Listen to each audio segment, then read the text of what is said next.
Welcome to SF Commercial Property Conversations with Bruce Bean, where Bay Area investments meet expert insights.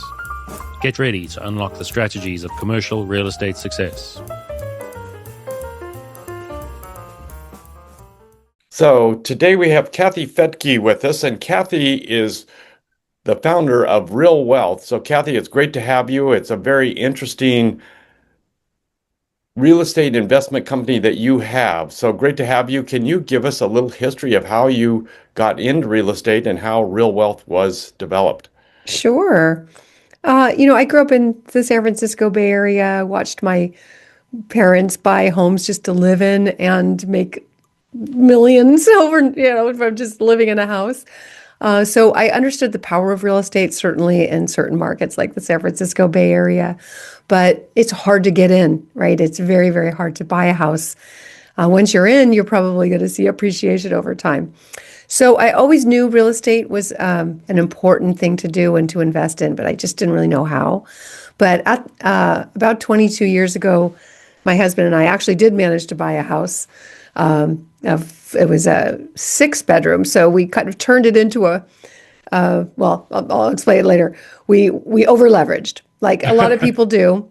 We bought a bigger house than we needed. It was expensive. Looking back, it was $500,000, so 550 or something in the 90s. But and it was $4,000 a month, which today would be, I don't know, what would that be? 12,000 now? Yeah, it'd be a lot.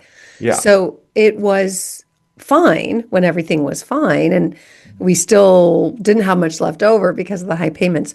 But then one day, and I had been in broadcasting in San Francisco. I was on KNEW and KSFO.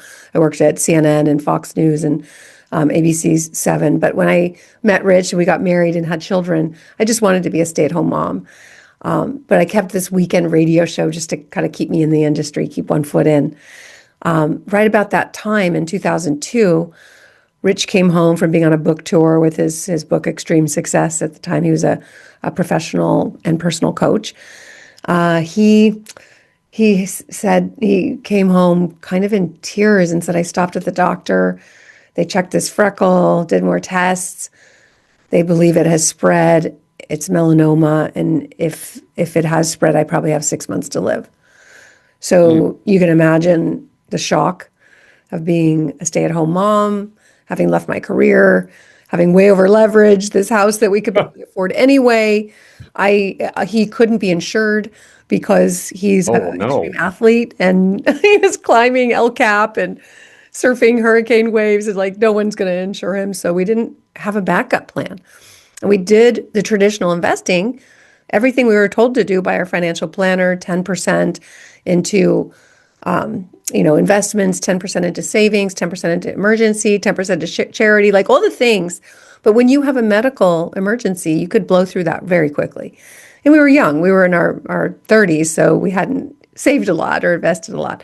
So I had this house in Lafayette, California. And when Rich went away for the weekend to go rock climbing with his friends, he came home to a rented out house. 6-bedroom house. I rented out the in-law suite. I rented out the little office area. I rented out our master bedroom because it had a separate entrance. I put a microwave in there, but kind of like locked off the doors, and it was enough to cover our mortgage during this difficult time. So that's the first time I kind of learned about the power of real estate and rental property. But then I thought, gosh, I got to figure this out. I know there's people who understand passive income. So I just took my radio show and I pivoted from news to money. Like, how do you make it? And I just started interviewing millionaires and experts to learn their secrets. That's how I got in. And it turns out real estate is one of their secrets. So can you go back and kind of pick out one of the interviews that maybe was of very good interest to you?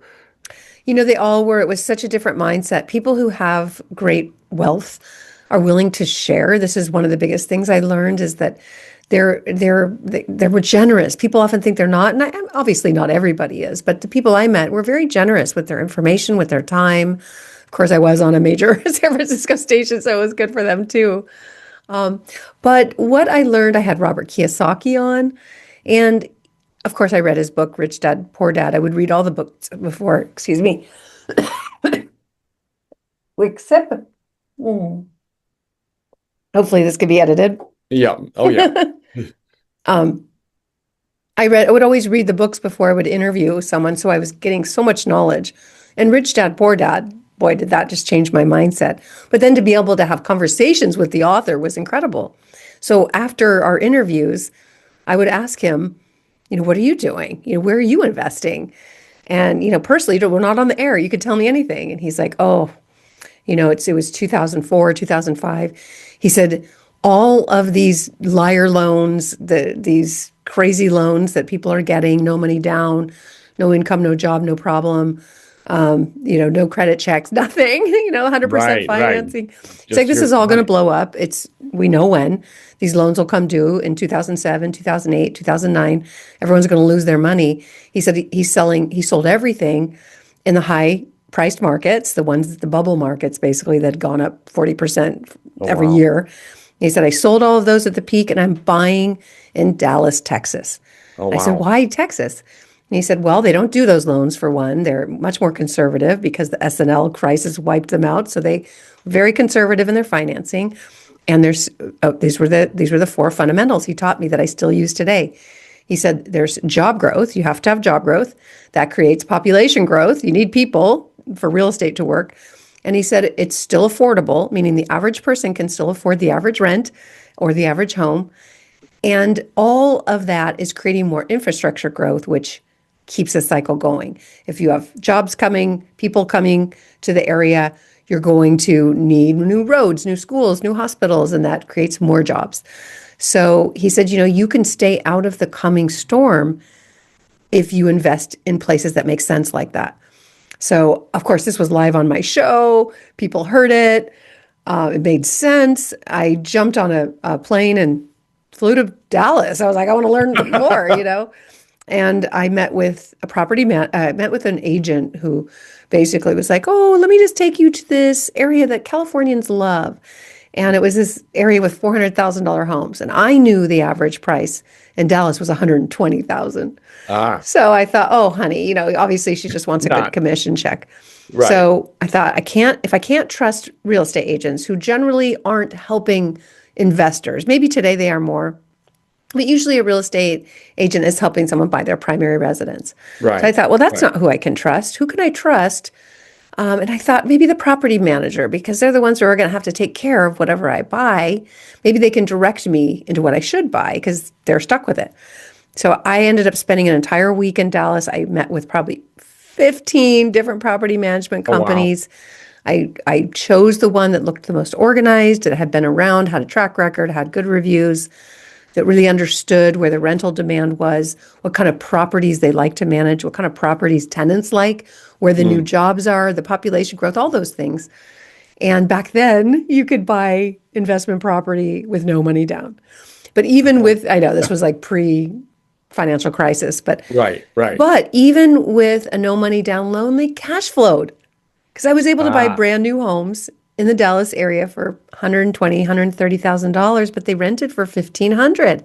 And I wow. just thought, well, just give me five, right? I'll take as many as I can Yeah. get. It was also unlimited. So I came back and I talked about what I did on the radio, and our phones blew up with people Wow. getting it. Like, yes. One lady had three old, dilapidated properties in Stockton, California. She couldn't keep them rented. It was a high crime area. People wouldn't pay their rent. It's so hard to evict anyone in California. Oh, yeah. She had bought old properties. She was getting nickel and dimed by all the repairs needed and still not getting the income. And she said, I thought real estate was going to be my ticket to wealth. I realized it's only making me broke. But then she's Mm. like, I heard you on the radio, and I thought, well, maybe I could do this. We helped her sell those properties at the peak for $400,000 each. That's Wow. 1.2 million. She was Wow. making no cash flow. I helped her buy where I had bought, and I put her in touch with my property manager, and she was able to do a 1031 exchange, do all this in 45 days because I had this network of experts that I had worked with. And she went from negative cash flow to, it was about 12,000 positive cash flow overnight, just within Wow. 45 days. Wow. And we talked about that on the radio, and then again, my phones rang off the hook, and I just looked at my husband. I think we just started a business. We need to help people discover real estate outside of California where it makes better sense. That's really how Real Wealth was born. That was a very long answer. No, that's fantastic. That's a great answer.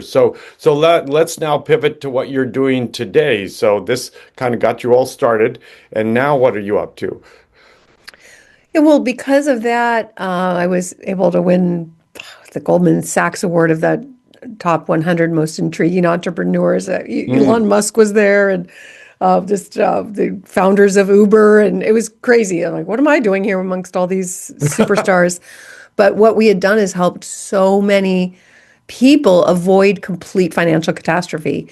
When the markets crashed, Dallas didn't crash. There was no crash. Interesting. Their values didn't go down. In fact, those properties are worth 400,000 or 500,000 today. Rents have gone up. They got into fixed rates. So that got me on, I debated Robert Schiller of the Case-Shiller Index on Fox News, and like I got a lot of notoriety from it. And so over time, our company just continued to grow. We still basically do the same thing. We have identified property teams across the country who have property management in place. They're able to find deals that make sense for investors, that are great for tenants, that don't need repairs, or the repairs have already been done, or the properties are brand new. So we've been helping individuals in high-priced markets where investing in real estate doesn't really make sense. If you're trying to buy and hold, it's just negative cash flow. It just doesn't work. I've helped people build portfolios that basically are going to help them retire within 12 years because of the appreciation and cash flow and pay down of the loan. You've got your tenants paying down the loan for you. You get the tax benefits. It's incredible. I don't know any investment as powerful as real estate. No, that's fantastic. So you currently have a fund that's coming out. Tell us a little bit about this. Sure, sure. Well, since we've been around for 22 years, a lot of the people who bought properties back then, now those brand new properties are 22 years old, right? And the investors are 22 years older. And many of them started in their 50s. So they're, maybe 40s, 50s, 60s even. So they're done with this plan. They thought it was a great plan at the time. It helped them build enormous wealth. But they don't really want to manage anymore. They want to go sail the world or travel or just, play with the grandkids. So they asked us if we would be willing to put together a fund that would basically manage the whole thing for them. So we started that in Dallas in 2022. That fund sold out. We got incredible deals back then. So it's a more passive investment for people who we try to make owning property and being a landlord as passive as possible, but at the end of the day, it's not. You're still managing your property manager. You're still the one who has to get the loan. You're still the one who makes sure that you're getting your rent checks and have to approve certain costs. So it's not totally passive. Whereas with a fund, we do that. We get the financing. We find the deals. We deal with the property manager. We do it all.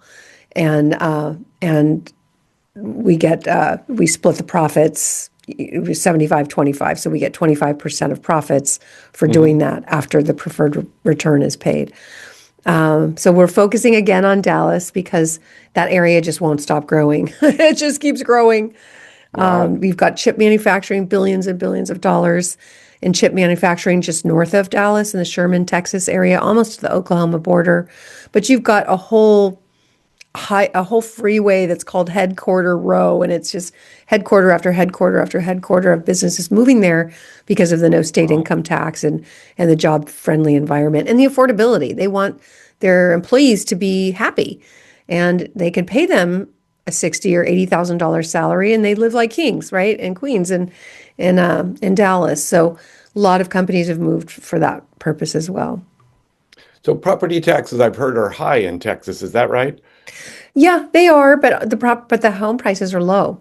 So that's the big difference. We pay, Rich and I just paid our property tax, and it's unbelievable. Even though, we're fixed, right? Mostly we've got. I mean, California has some of the lowest property tax, but our home prices. So $200,000 home, it's Right. 3%, 4%. I don't know. We got some neighborhoods in the 2%. It's not that bad. Yeah, I see. So even though property taxes are high, the house price or value is lower, so therefore it's just not that big a deal. It's not a very big expense item. Insurance, I would say, is the bigger issue across the country. Insurance costs have certainly gone up, but on the newer homes, it's lower. So that's why we like working with builders. Right now, working with builders is one of the best things you could do because they're kind of stressed out. They haven't been able to sell their inventory. So we go to the builders and say, look, we've got all these California investors looking to buy, give us a discount. Or instead of discounting the property, pay down the rate. So they pay points and our investors could get 3% interest rates and make it really cash flow. Wow, So it's a good time to be negotiating with builders, which is what we do for our members as well.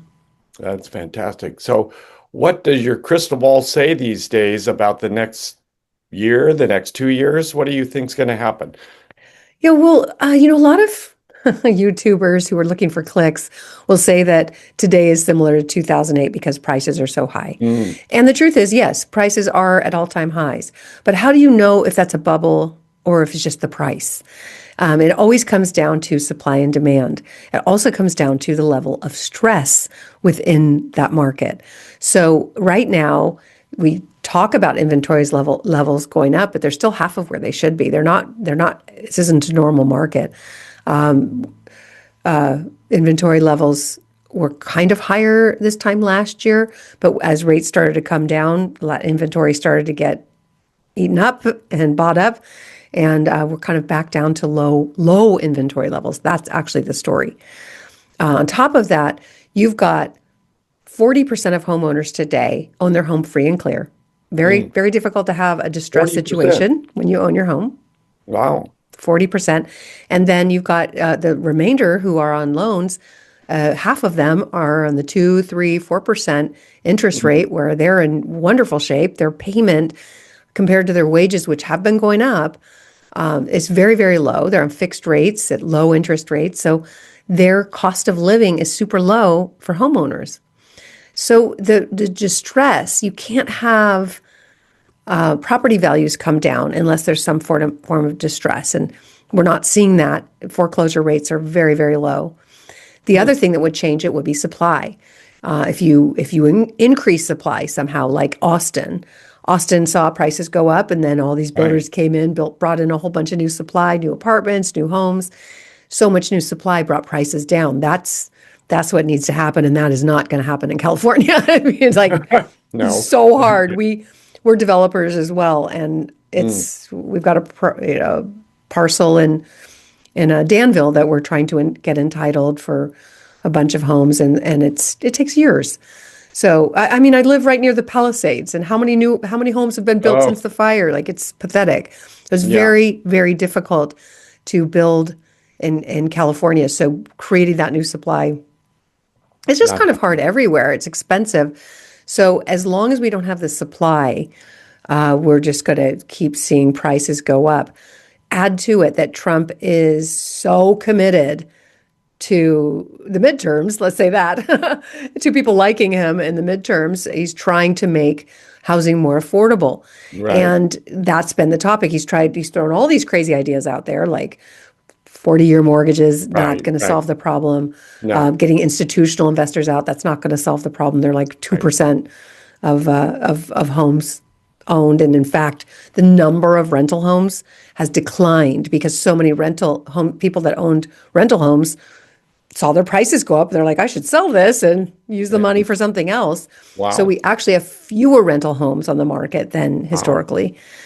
So that's, trying to get the institutionals out. It's not going to solve the problem. They've actually been bringing on new supply because they don't like buying old homes. They build new ones. So they're not really our competition. So again, lots of ideas out there. But the one that he just came out with that will probably make a difference is, and he just said it, he wants to see home prices go up. He wants rates down. There are tricky ways to do that. And the tricky way is usually having the Fed buy bonds. When there's buyers for bonds, rates go down. It's quantitative easing. Oh, interesting. Okay. Yeah, that's how he's going to do it. It's not ultimately great for the economy, but it will make housing more affordable and will make prices go up because more people will be Oh, diving back in. right. So rates will go back down, people will be able to buy back in. So hopefully that will stimulate a little more house ownership out there. Yeah. Yeah, that's fantastic. Well, this is an amazing conversation. I love it. Where can people get a hold of you, Kathy? Sure. My company is Real Wealth, real like real estate, wealth like your money, your future, realwealth.com. And I also have a podcast, The Real Wealth Show. It's the one I had 22 years ago, still doing it today.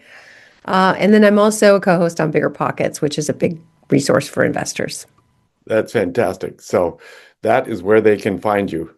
And they can invest, they can get information, they can become educated, all those things. Yeah, at realwealth.com. It's free to join. We have over 500 free webinars. Other companies charge like $20,000, $30,000. And the Right. masterminds we talked about, we just give that information for free.